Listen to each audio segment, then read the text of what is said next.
दोस्तों आप सभी का सुनील के वीडियो में स्वागत है। देखिए आज के इस वीडियो में हम डिस्कस करने वाले हैं कि क्या ग्रुप डी में वेटिंग लिस्ट आएगी या वेटिंग लिस्ट नहीं आएगी, इसके बारे में हम लोग डिस्कस करने वाले हैं। और क्या अगर सीट खाली रह जाता है, जैसे CCA कैंडिडेट के लिए स्पेशली मैं यहाँ पे बात करूँगा कि CCA कैंडिडेट का अगर कोई जोन से अगर मान के चलते हैं कि 200 वैकेंसी है और उसमें से नॉन CCA वालों को भी DV में और मेडिकल में बुलाया जाएगा, उसको उन लोगों को रिजेक्ट किया जाएगा।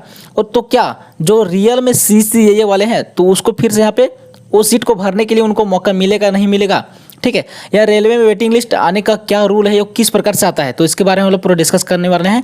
और जो सीट रहेगा रेलवे अप्रेंटिसशिप वालों का वो बर्बाद होगा या नहीं होगा, वो किस प्रकार से भरा जाएगा, इसके बारे में हम लोग पूरा डिस्कस करने वाले हैं। आप लोग पूरा वीडियो में एंड तक बने रहिएगा और आपको जो भी डाउट रहेगा, जो भी आपका क्वेश्चन रहेगा, आप लोग कमेंट जरूर कीजिएगा, ठीक है। तो चलिए हम लोग दोस्तों वीडियो में आगे बढ़ते हैं।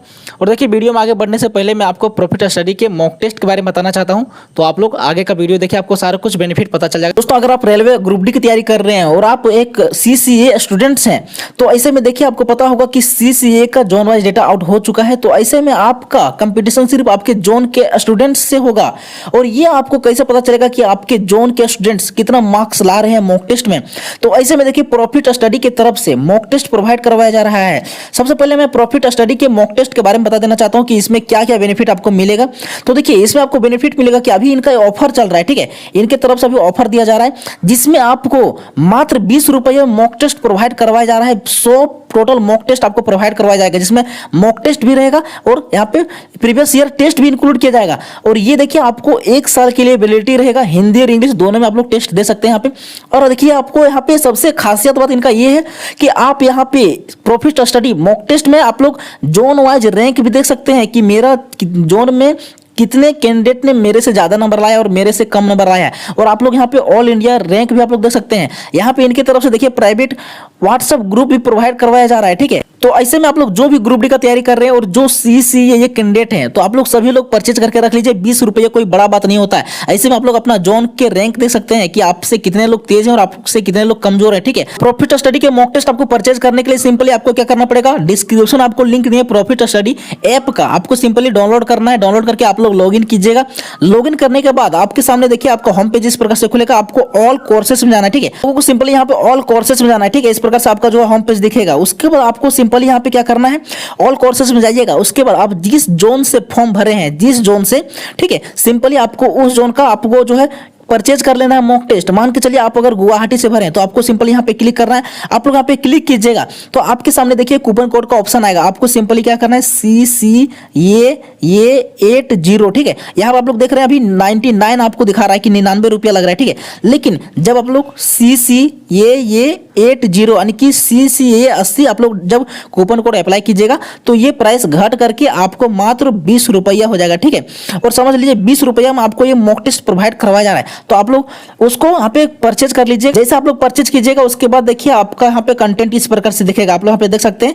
इस प्रकार से आप लोग जो है अपना अटेम्प्ट कर पाइएगा। आप लोग अपना जोन का रैंक देख पाइएगा। आप लोग ऑल इंडिया जो CCA का रैंक रहेगा आप लोग वो देख पाइएगा। तो ऐसे में प्रॉफिट स्टडी ऐप का लिंक मैं डिस्क्रिप्शन में दिया हूँ। आप लोग जाकर के जल्दी से डाउनलोड कीजिए और जल्दी से आप लोग अपना जोन का मॉक टेस्ट आप लोग परचेज कर लीजिए, ठीक है। ये ऑफर सीमित समय के लिए है, मात्र 20 रुपये में मिल रहा है। तो चलिए दोस्तों हम लोग वीडियो में आगे। तो देखिए यहाँ पे वेटिंग लिस्ट पर बात करने से पहले मैं यहाँ पे आप लोगों को एक बताना चाहता हूँ, रेलवे का भी जो रिक्रूटमेंट चल रहा है टेक्नीशियन ग्रेड 1 का, इसके बारे में बताना चाहता हूँ। RRB गोरखपुर की तरफ से RRB टेक्नीशियन ग्रेड 1 का इसका वैकेंसी आया था, टोटल 59 वैकेंसी आया था, जिसमें से फर्स्ट राउंड में 59 टोटल कैंडिडेट को बुलाया गया DV और मेडिकल के लिए, ठीक है। ग्रेड 1 का बात कर रहे हैं।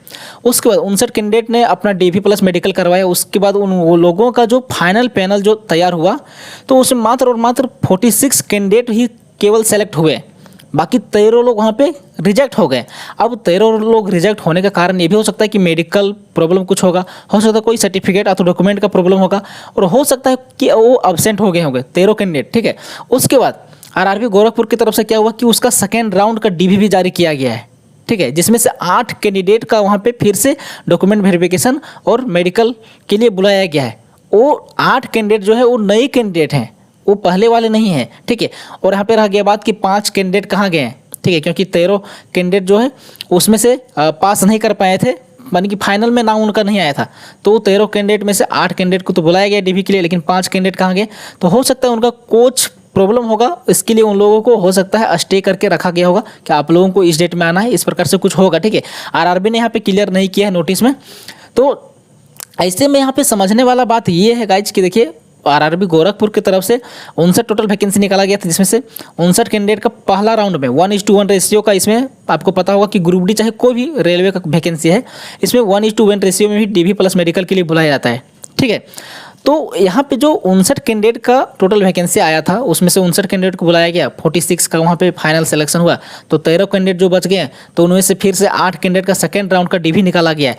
तो यही एक तरह से समझिए रेलवे का वेटिंग लिस्ट के जैसा ही है, ठीक है। पहले क्या होता था 2019 तक लगभग कि 2019 नहीं 2018 तक कि अगर वैकेंसी मान के चलिए अगर 1000 है तो उसमें से हो सकता है 500 एक्स्ट्रा कैंडिडेट को भी वहाँ पे वेटिंग में रखा जाता था, ठीक है। डॉक्यूमेंट वेरिफिकेशन प्लस में मेडिकल करवा करके उन लोगों को वेटिंग में रखा जाता था कि अगर ये 1000 कैंडिडेट में से अगर कुछ 200 कोई भी कारण की वजह से अगर ये ज्वाइन नहीं करते हैं तो फिर रिजेक्ट हो जाते हैं कोई भी कारण से, तो वो 200 जो वैकेंसी बचेगा तो जो 500 एक्स्ट्रा हम निकाले वेटिंग लिस्ट, ठीक है, उसमें से हम लोग भरेंगे, ठीक है। इस प्रकार से पहले था, लेकिन क्या हुआ पिछला बार 2018 तक कि जो कैंडिडेट डीवी प्लस मेडिकल करवाए थे उन लोग पूरा प्रदर्शन करने लगे। आपको पता होगा अगर आप जुड़े होंगे इस क्षेत्र से पहले से तो आपको पता होगा, और बहुत सारा इसे आंदोलन वगैरह ये सब सारा कुछ करने लगे, तो रेलवे को फाइनली उन लोगों को ज्वाइनिंग देना पड़ा, ठीक है। आपको पता होगा कि आरआरबी टेक्नीशियन का जो 2018 का आया था और ये एएलपी का, ठीक है, इसका वेटिंग क्लियर करते करते लगभग शायद अभी 1 साल पहले ही खत्म हुआ इसका, ठीक है।